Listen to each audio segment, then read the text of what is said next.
अस्सलाम वालेकुम जी। हाँ जी, की हाल है सारे वीर भरावां दा? ठीक ठाक हो जी। अच्छा, पिछली वीडियो मैं बनाई सी भाईजान जो असी फैसलाबाद तो हजे गड्डी च बैठे सी पाकिस्तान एक्सप्रैस ना कराची जाने वास्ते। उत्थों हुण गड्डी निकल पई जी, रास्ते च असी वीडियो बना रहे। हुण पता नहीं, मैनू नहीं पता कि किहड़ा इलाका वा, कित्थे असी पहुँच गए। ये तो भाई ड्राइवर हजरात नूं ही पता होना, या कोई शायद कंडक्टर जिहड़ा होवे इहदे विच। बल्कि सच रेल गड्डी दा कंडक्टर हुंदा क्यों नहीं, इहदे विच तां टीटी हुंदा भाईजान, टिकटां चैक करन वाला। खैर असी जा रहे हैं जी, गड्डी साडी जा रही है जी। तो वो सामने मैनू कोई ना लाइट नज़र आ रही कि उधरों भी कोई ना गड्डी आ रही है। तो मैनू लगता कि गड्डी का हुण क्रॉस होएगा। तो भाईजान जो कोलों गड्डी लंघदी है ना नालों नज़दीक तो बहुत ही ना वो एक बारी बंदे नूं डर लगता, हिल जाता, क्योंकि इधरों भी गड्डी स्पीड जा रही हो रही, दूसरी भी स्पीड जाती। तो गड्डी अपने बिल्कुल ही नज़दीक पहुँच गई है जी। तो मैं थोड़ा जिहा अंदर नूं ना हो जावां, किते ये ना हो कि धमक ना डिग ही ना जावां। नहीं जी, ये माल गड्डी है जी। माल गड्डी तुहानूं पता वा साडी किड्डी क स्पीड ना जांदी हुंदी, कोई एड्डी स्पीड नहीं हुंदी। वधों वध कोई 50-60 की स्पीड तो हुंदी है, इस तो भी थोड़ी हुंदी है। ये माल गड्डी है जी, इहदे विच लैके जा रहे हैं जी लोहा। सॉरी भाईजान, लोहा नहीं लैके जा रहे, बल्कि इहदे विच लैके जा रहे हैं जी कोयला। कोयला जिहड़ा ये लैके जा रहे अपनी पावर प्लांट है, जिहड़ा कोल फायर्ड पावर प्लांट है जी, कादराबाद नहीं अपना साहिवाल लग्या, उहदे वास्ते लैके जा रहे। पिछे वो एक डब्बा भी लगा जी, जिहदे विच इन्हां दा गार्ड गूड़ वगैरह बैठे हुंदे जी। ते आ बड़ा ही सोहना नज़ारा, बड़ा ही सोहना सफ़र जा रहा भाई जी। वैसे भी कराची जा रहे हैं जी, तो इन्नी खुशी हो रही है सानू जी, तो क्या ही मैं तुहानूं दसां जी, बड़ी खुशी हो रही है जी। लेकिन जदों टिकट लई सी ना 3000 रुपया भर के, उदों थोड़ी जी दिल नूं खिच पई सी कि यार 3000 रुपया गया। लेकिन हुण जदों गड्डी 'च बैठे हैं ना, तो गड्डी दे ड्राइवर ने उत्तों तो थोड़ा जलील किया, फैसलाबादों कड्ढन लगे। लेकिन हुण जदों सफ़र शुरू किया ना, तो हुण तुहाडे सामने वेख लो स्पीड फंडी जा रहा जी।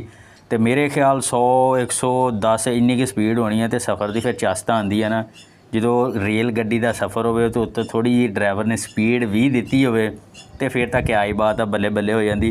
बाकी भाईजान असीं ये भी नहीं कह सकते, इन्हां दा भी ड्राइवरां दा विचारियां दा कोई कसूर नहीं हुंदा जी। ठीक है, इन्होंने भी सब कुछ पहले लिख के दिता होंदा कि तू इन्नी स्पीड ते इन्ने टाइम ते इन्ने स्टेशन ते पहुँचना वा। हुण असीं किसी स्टेशन ते पहुँच चले हैं जी। एक डब्बा जिहा खड़ा, इंजन जिहा अगे लगा, ये पिछे भी है। तो स्टेशन पता नहीं किहड़ा, थोड़ा नज़दीक पहुँचते हैं तो देख लें। ये वा जी डेरा नवाब साहब, बावलपुर का इलाका ही डेरा नवाब साहब। असी स्टेशन ते पहुँच गए हैं जी। तो गड्डी साडी कोई नहीं बलहार रुकी जी। थोड़ी जी स्पीड अपना ड्राइवर साहब ने स्लो कर ली है कि जिन्हें चलदी तो उतरना उतर जाए, नहीं तो मैं भाई कोई नहीं रोकनी, मैं बहुत लेट होया खड़ा वा भाई। कोई बिन ब्रेके जा रही है जी, नॉन स्टॉप गड्डी है जी। ये साडी हैगी जी पाकिस्तान एक्सप्रैस भाई। जदों फिर चलदियां तो तुहानूं पता वा साडी पाकिस्तान रेलवे छूट पड़दियां जांदियां जी। स्पीड बिल्कुल स्लो कर लिया जी, वो तुहाडी भैन नूं ये तो रुक गई है जी। लेकिन खैर कोई गल नहीं, असीं फिर निकल पे हैं जी। हुण फिर साडे ड्राइवर साहब ने स्पीड मंड दी है जी। मैनूं लगदा कोई घरों कॉल आ गई कि चौधरी साहब जल्दी जल्दी पहुँचो जी, प्राहुणे आए हुए आ। तो अपना ड्राइवर साहब ने स्पीड फंड दी है जी, रेस का एक्सीलेटर जिहड़ा ना जी वो दब दिता वा। तो गड्डी साडी जिहड़ी पाकिस्तान एक्सप्रैस आ, हुण एक बारी फिर अपने जोबन च जा रही है जी। तो बहुत ही सोहना नज़ारा तुसीं वेखो, हरियाली हरियाली है जी। तो आ माशाअल्लाह जी, साडी पाकिस्तान रेलवे का समान भी बड़ा पिया वा, गाडर गूडर पे है जी। तो अल्लाह खैर करे इधर ना किते साडे नशेई पहुँच जान, किते गाडर ही चुक के लै जान, गायब कर देन। ये बहावलपुर का भाईजान इलाका जी, देख लो तुसीं, हरियाली भी हैगी। लेकिन दुनिया देखो जी, गुरबत हैगी है, दुनिया कित्थे कित्थे वसदी पई है जी। आ देखो लास्ट ट्रैक के नाल ही आ, कोई इत्थे कोई बिजली का निज़ाम कोई नहीं हैगा, ठीक है। लेकिन दुनिया भाई जी वसन दी है, पता नहीं कित्थे कित्थे जाके दुनिया रहन दी है जी। ड्राइवर हजरात नूं होर गुस्सा चढ़ गया जी, साडे भाई ड्राइवर नूं इन्हें होर स्पीड फंड दी है।